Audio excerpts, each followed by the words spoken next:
guys, welcome to Chef Grace's Place. Today I have my favorite gardening channel on YouTube, The Urban Harvest with Elise Pickett. As you guys might have heard before on this podcast, when I first moved to Florida, I tried to grow tomatoes in the summer and her channel saved me because I had no idea what I was doing.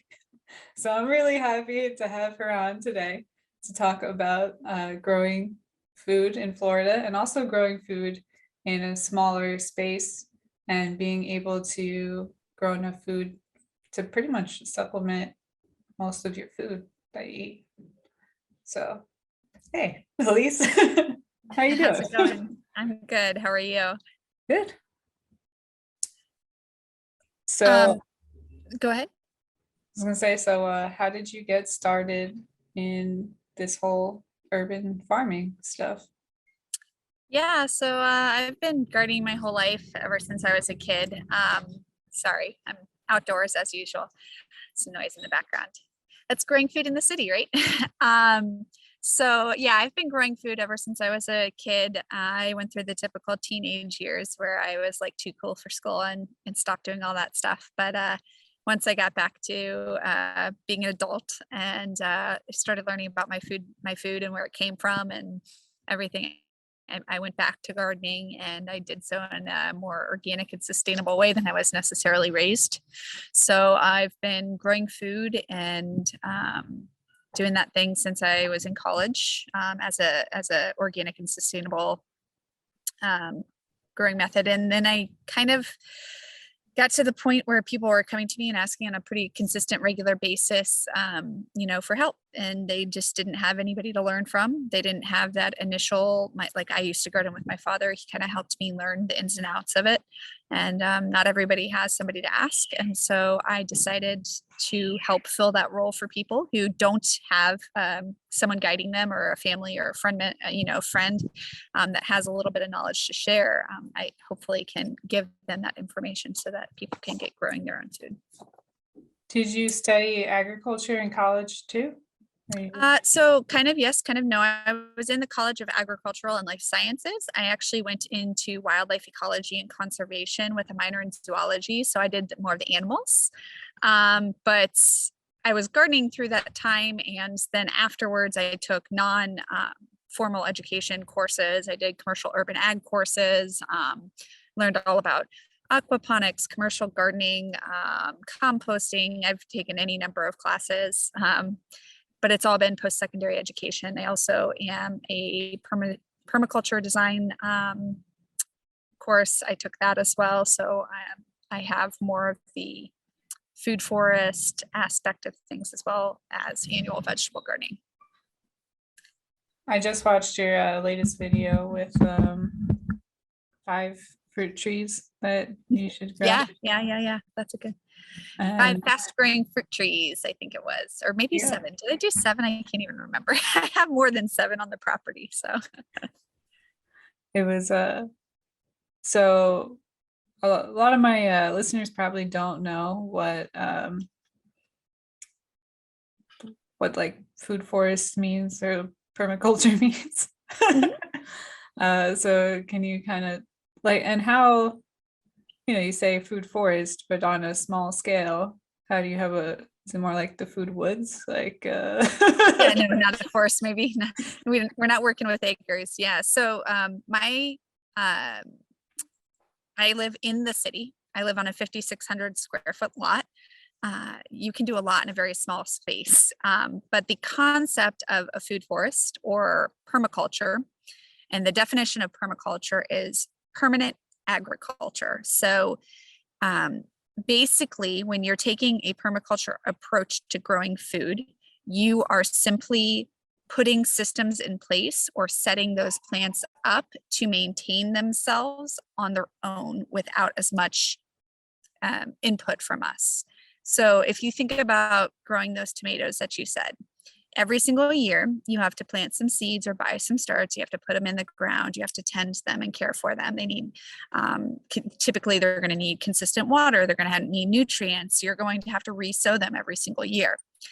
When you take a permaculture approach to growing food, you'll be putting in typically You'll have more perennials, which means they don't live for just 1 year or one season. They'll live for multiple years. There are things that typically need very little, if any, additional irrigation. So they're used to growing in your climate, so they don't need that extra support from us. And then when you plant those food crops, you put them into a system where the system kind of supports itself. So I don't know if this podcast, you do the video as well, but like behind me, I have a great example of permaculture. So in my little tiny urban lot, I put in 3 banana trees, 2 papaya trees, 2 pigeon pea plants, some ferns, and some wildflowers. And all of those work together to support each other. So the bananas like a lot of nutrients and they like a lot of water. So when I have everything kind of planted real densely, it kind of traps and creates this mini microclimate where the humidity is higher, which bananas absolutely love. And then the pigeon peas fix nitrogen, which is a very important nutrient for plants to have for them to grow. Bananas like lots of it. So pigeon peas, instead of taking nitrogen nutrients out of the soil, they have this really unique relationship with bacteria in the soil, and they actually are able to convert air into nitrogen. So they actually put nitrogen into the soil. So by me putting the pigeon peas in with the banana plants, the plants are feeding my bananas instead of me constantly having to find compost or manure or other nitrogen inputs. So it's kind of, permaculture is creating those circles within the system so that they kind of take care of themselves. And when you do so, you can really create a lot of food, a lot of production with the least amount of input. So, you know, especially when you're growing in a city, you're going to have other jobs. You're going to have your family to concern yourself with. You're not going to be, you know, a full-time homesteader living on a few acres, like making your living off the land type of thing. You know, when we use permaculture, it makes it feasible for people to be able to grow a lot of food with not as much input when they're able to set things up properly the first time. I feel like even if you did have a big homestead, like I'd love having less work to do. Yeah, exactly. There's always going to be something else you can do, right, with your time. Yeah, for sure. It's definitely, it can be done on a small scale, like I'm working here, or it could be done on acreage. There are people all over the world that use these principles, these permaculture principles, and are able to grow a lot of food with considerably less maintenance. I was just reading this article. I forgot what publication it was in. It was like, maybe it might have been like New York Times or something like that, where they said they have found evidence that the Amazon rainforest started as a food forest, which I was like, yeah, it's pretty interesting. I've read a little bit about that as well. I don't have any personal experience. I did travel South America, going to some of the older farms and just learning how to grow food without machines and industrial agriculture, which was pretty amazing. But I did not do anything in the Amazon, but it's amazing. So like when we look back at indigenous cultures all over the world, they figured out a way to work with the land using kind of like those principles that I was talking about, although obviously they did not call it permaculture, but they were able to observe nature and mimic what those plants needed. So in the Amazon, they would go through and they would burn small patches of the forest. And in today's world, like thinking California, like, oh my gosh, don't burn anything, right? Well, in the natural world, it's normal, and it happens on a depending on where you are, on a consistent basis. And so they would go through, they would do these small burns, and then because of that, they unlocked a lot of the nutrients that were trapped into the trees. They let sunlight into those areas, and because they got this flooding of light and nutrients, all of these trees that would otherwise be smothered out in the shade of the rainforest were able to grow. And so they actually did this on a rotational basis and were able to grow significant amounts of food, working with that concept of, like, you know, closed loop circles. in places that normally would not be able to support life at that point in that way, in that food forest way, with all the fruit trees and the leafy greens and then the medicine, plant medicine and everything like that. So it's amazing what we can learn by looking at what our ancestors did. It's really cool. Mhm. Mention the plants working together. Do you have to like really go and look up each individual plant, or is there kind of like a general like category of like like don't most peas fix nice most peas fix nitrogen or No, so it's actually not a very common trait for plants or trees to do that. So what you would do is look for a legume, which means beans or peas. Those tend to be nitrogen fixing plants. I would say that I'm one for getting from A to B as quickly and concisely as possible, right? So I think that education is so important, and being in today's world, it's so accessible that there's nothing wrong with creating exactly what somebody else has. Like, they've already gone through the trial and error for you. So if you find somebody in your area that's already doing it, mimic it, because it may not be exactly perfect. You may tweak it a little bit, but instead of you having to figure out A, B, C, D, and E, you can go from A to E and then keep going from there, right? So finding somebody in your area to model your approach after that's already growing food or using these permaculture principles, or, using a fruit tree guild like that's behind me, like, yeah, you could go find a different legume than the pigeon pea, or you can go find another ground cover or whatever, something to attract the pollinators. But sometimes it's a lot simpler, especially when you're getting started, to just go with what works, and then you can nuance it after that point, in my opinion. have you lived in Florida your whole life? I have, yeah. I'm actually third generation here in Florida. One of probably the most fun thing I think for me, gardening in Florida, is I'm learning about all these things I can eat that I never heard of before. One thing you talked about a lot is Moringa. Mhm. And now that I heard you talk about it, I'm seeing it everywhere. Yeah. But I haven't tried it yet. What does that taste like? So it depends on what you're eating and how it's cooked, right? Okay. Every part of that tree is edible. Like, the roots taste like horseradish. The leaves, in my opinion, taste like almost like kind of like pea-like or nutty-ish a little bit. You can eat the flowers, you can eat the seed pods. When the pods are picked small and like super thin, like pencil thin, you can use them as like a green bean substitute. I think they have a little bit more of like a slight bitterness to them, but not bad. You can wait until the pods are more mature but still green, and you can boil them, and you scrape out the inside, the pulp on the inside, and it tastes like asparagus.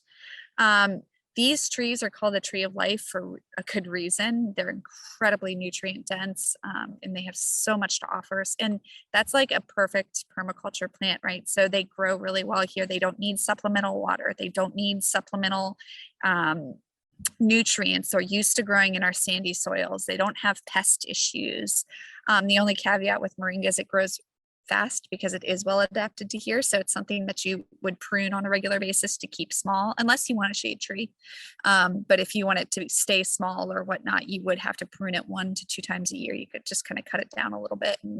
But other than that, Moringa is used in all sorts of medicinal teas and tinctures. It is incredible. It's high in protein for plants. It's got a ton of nutrients, A, C. They have, I think it's 1 tablespoon of food provides like, and it's not exact, don't quote me, it's like 70, 80, 90%, something right around there of an infant's nutritional needs in 1 tablespoon of dried leaves. So in areas where malnutrition is a serious concern, you can grow these moringa trees, which need next to no input. You can use them as supplements to your baby in your children's diets, and they're getting a ton of the nutrients that they need to survive and thrive. That's amazing. It is. Um, It's an amazing tree. are there any other plants you find that people like me are like blown away by when you're like, yeah, and it's like totally normal to you, and you're like, yeah, you don't know about this.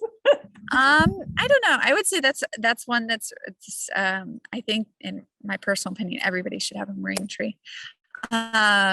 There are all sorts of things like plant medicine. So like elderberry is you'll see like right now with all the illness in the world, right? Everybody's like vitamin C, like boost that immune system. Elderberry grows really well here. It is a native actually, and it produces berries, and you can cook those berries into syrups, jams, whatever. And those berries are like ridiculously high in vitamin C. They're really good for building your immune system up, and they have a ton of antioxidants. And it's actually a really common homeopathic or holistic approach to treating colds and stuff like that. So that's something you could easily grow. It's a native and it's pretty. It has like little white flowers and like kind of a willowy shape to it. And you can literally grow your own medicine. Things like, oh, I don't know.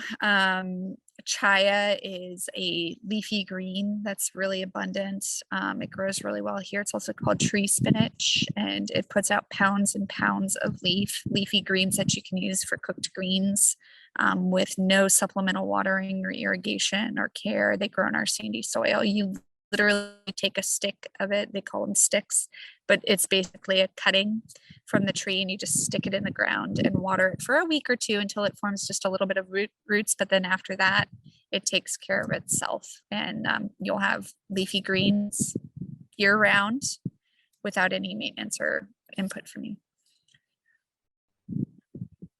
Now, do you also, aside from your YouTube channel, do you also do like virtual classes or anything like that? Yeah, I've got an online class going on right now. All of the classes are recorded though, so I don't know how soon you release the podcast, but if they want to hop in halfway through, I can send you the recordings for the first 2 classes that have already been completed. And then you can take the rest live. But so I have that coming. I do online courses, I do in-person courses. At the end of the month, I'm going to be doing so the one I'm doing online right now, at least, is more focused on annual vegetable gardening and growing food in Florida, like vegetable wise. And then the in-person class at the end of the month is urban homesteading. So we're focusing more in on creating those food forest and permaculture systems in a small urban space. So, do you do a lot of like canning and preserving as well?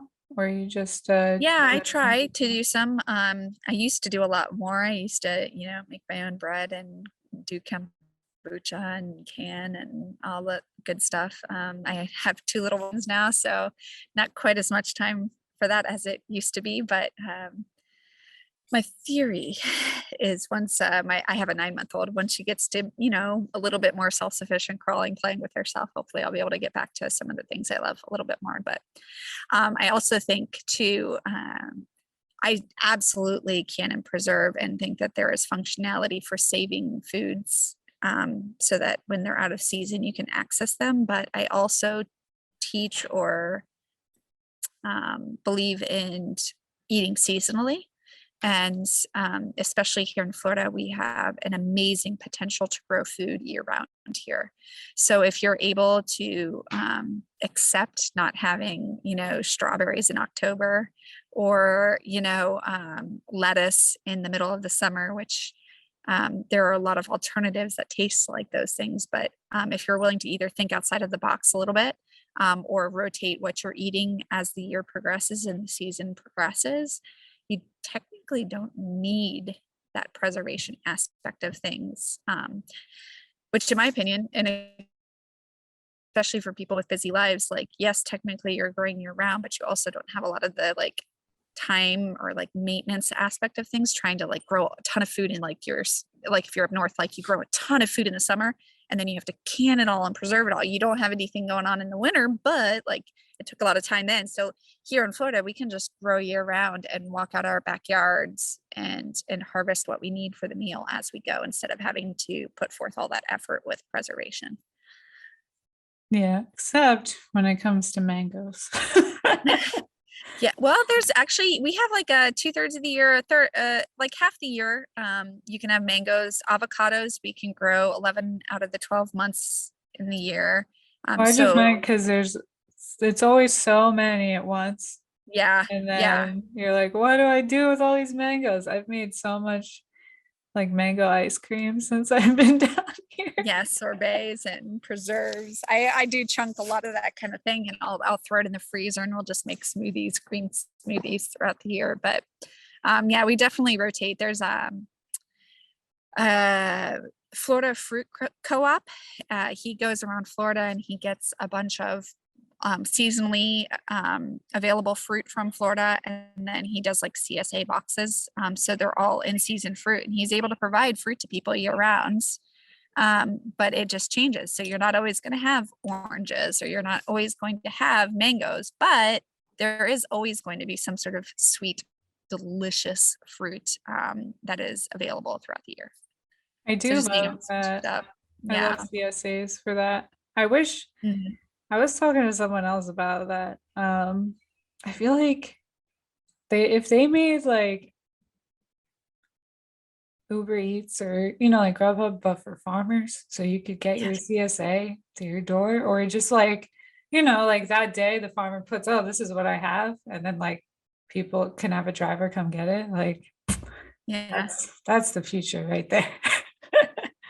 Gotta figure that You out. should look into, and they have several markets. They're really starting to cover quite a bit of Florida, but Frog Song CSA, or Frog Song Organic Farm.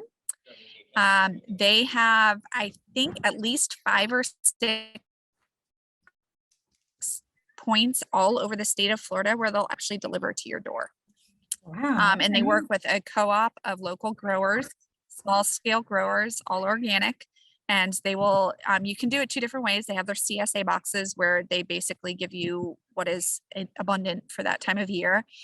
They also have it a la carte where you could say, I want 2 heads of broccoli and a basket of tomato or whatever, whatever. But they deliver to the Tampa Bay area. They do Orlando. They do the East Coast. I think they go up to Jacksonville. So definitely worth looking into. And they're always expanding and looking for new CSA points. So you could always reach out to them too. But yeah, that concept is happening, and I like to see more of it. It's awesome. Yeah, I'm definitely gonna find that and put it in the description for everybody. Cool. Because I find like it's easier to find like, I mean, you could go to like a farmer's market, but I find a lot of the farmers markets here, they have like one or two like actual farm stands, you know what I mean? And then everything else is like crafts, Yeah. or Yeah. like pre-cooked food. Like you would Yep. go to like a fair. Well, So they'll even do it too, where it's wholesalers, kind of like where they're still shipping in stuff from all over the country, just like your Publix or whatever it would be. And they're just selling it at the farmers market, which I feel like is such a cheat, because if people don't ask the questions, they think they're doing good doing that. And I mean, in a way, you're supporting a more localized economy in that perspective, because then the money is not leaving your area. But it's definitely not directly supporting the farmers, which is always, in my opinion, also then the best thing to try to do. you don't know where those how those foods are being grown either, That's another Yeah, one. for sure. Yeah, that's sad. But we have I had a like a bakery stand at the tiki market in Riviera Beach, and that the person who brings in the produce for that, she did a great job. So just gotta put that out there. um I gotta get better at writing down my questions.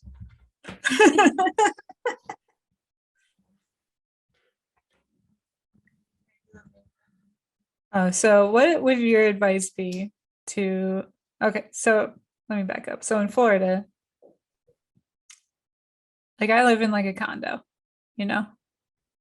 What would your advice be to someone like me who really has like, a patio to work with, what are the best things to grow? What can Uh, you get the most yield out of? yeah, so that's a great question. I work with a lot of people that are working in small spaces, even smaller than, a small urban lot, apartment patios and that kind of thing. And I always tell people, like, no matter what, unless you're living in like a cement box, there's going to be enough light. And even if you are in a cement box, people grow food in like shipping containers. So you can grow food no matter where you are, what your space is, what your light is, depending on if you want to. So as far as yields, I really personally always like to emphasize leafy greens. They lose their nutrition the quickest. Spinach, for example, loses 90% of its vitamin C within 24 hours of being harvested. And when we think about our industrial food system, and we're getting our leafy greens from, like Organic Girl out in California. So it gets harvested from the field, it gets sent to a packaging facility. The packaging facility probably sits on it a day or two, gets put into that. Then it gets, sent to a warehouse where it's stored, and then it gets put on a truck and shipped across the country. And then it sits at the back of the, supermarket for a day or two. And then it goes into your fridge for a week. So like, what nutrients does that really have for us anymore? So it tends to be softer veggies. Generally speaking, softer vegetables tend to lose their nutrients a little bit quicker than like something like a sweet potato that has, like a super long shelf life and it's hard and dense and whatever. So I like to focus a lot of my efforts on leafy greens. I've been completely self-sufficient in leafy greens now for over 2 years, where I have not purchased any leafy greens. And the other nice thing about them is you can grow a lot of them in a small space. So a lot of other annual veggies take up quite a bit of room, like a tomato bush. If you've ever grown it, it can get like massive. Those indeterminate tomatoes can turn into like this like sprawling, 6 foot wide. They're super productive, but they take a lot of room. Whereas, lettuces, leafy greens, spinaches, tatsoi, that kind of thing, they can be grown in a very small space. I have models where I try to show people, full scale food foresty type stuff. I have raised bed gardens, and then I also grow in containers so that I can show people like you literally can grow food no matter what.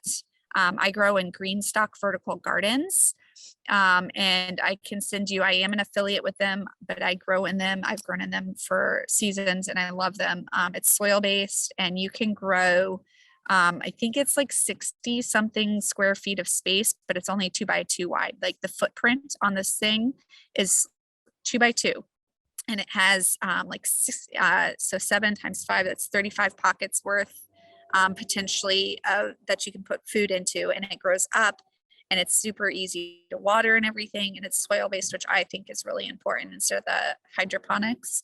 But you can grow, I mean, for a single person, if you had one of these, you could easily grow all of the leafy greens plus some probably in just this one 2x2 square foot of space. On that system, you could easily grow your own leafy greens. And that helps definitely with the vertical space, because yeah, growing up instead of out yeah, maximizes yields tremendously for sure. that's definitely, it's on the list of things to get. I forgot what I was gonna say. I think you had started with something about like if you had advice or something like that. Was it like just growing food in Florida, or? So the biggest problem I have with well, I have two like kind of more like pest questions. This is like an anecdote. I tried to grow sweet potatoes in one of those bags that you're supposed to be able to grow potatoes in. And I got a nice some greens, which I didn't know you could eat at the time, which I can't wait to try. But I noticed the greens started dying, and I was like, that's weird, right? So I go and I was like trying to check and see like how the potatoes were doing. And I tried to pull up the thing, and it's not attached to anything anymore. And then I tried to dig up the potatoes, and all that's left is the skin. It was like, That's Well, it could have been two things. Was it winter or was it summer? I think it was summer. Okay. So then, because in the cold, if you actually are cold enough where you get a freeze and the potatoes are still in the ground, they can die from that. And the root itself will just kind of like dissipate into nothingness. It could have been weevils also. So sweet potato weevils will get in there and they'll just kind of slowly munch away. So if the potatoes stay in the ground a long time, they'll eventually, you'll be like left with like a half moon of a potato.